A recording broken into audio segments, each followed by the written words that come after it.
سوال سیوم: ای شیعیان حضرت علی مدعی دوستداری محبت حضرت علی، چرا این فضیلت بزرگ حضرت علی را پنهان میکنید؟ چرا این فضیلت بزرگ حضرت علی را پنهان میکنید؟ کدوم فضیلت؟ اول به شما بگم که حضرت عثمان یک فضیلت بزرگی داره. اون این است که تنها انسانی است که در طول تاریخ تا اونجایی که ما میشناسیم تنها انسانی است که با 2 دختر یک پیغمبر عروسی کرده. حضرت عثمان 2 دختر پیامبر ما رو به زنی گرفته. عثمان ذوالنورین که میگن برای همین میگن. اما حضرت علی هم یک فضیلت بزرگی داره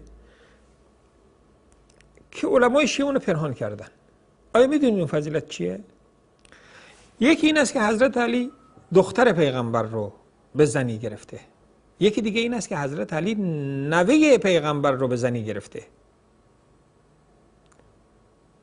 یکی دختر پیغمبر از خدیجه و یک نوه پیغمبر که بازم از خدیجه میاد. چگونه؟ دختر پیغمبر که همتون میدونید حضرت فاطمه است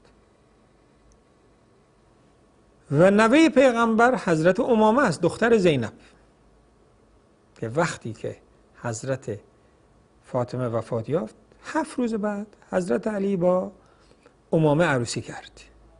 پس اینم یک فضیلت بزرگه که هم دختر پیامبری گرفت هم نوه پیامبر رو. عزیز بود پیش خاندان پیامبر که خودش هم از خاندان پیامبر بود، پیش اهل بیت. حالا چرا این رو شما پنهان میکنید؟ اونا جواب به شما نخواهند گفت، جواب رو من به شما میگم. چون که حضرت امامه بعد از وفات حضرت علی رفته شوهر کرده و حقش بوده، لذا اینها این رو نمیپسندن.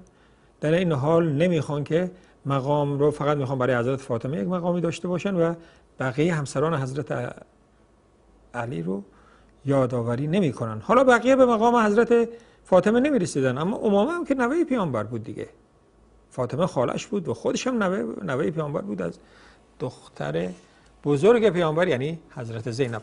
پس سوال ما این است که چرا این فضیلت بزرگ حضرت علی رو شما برای مردم نمیگید؟ برای چی؟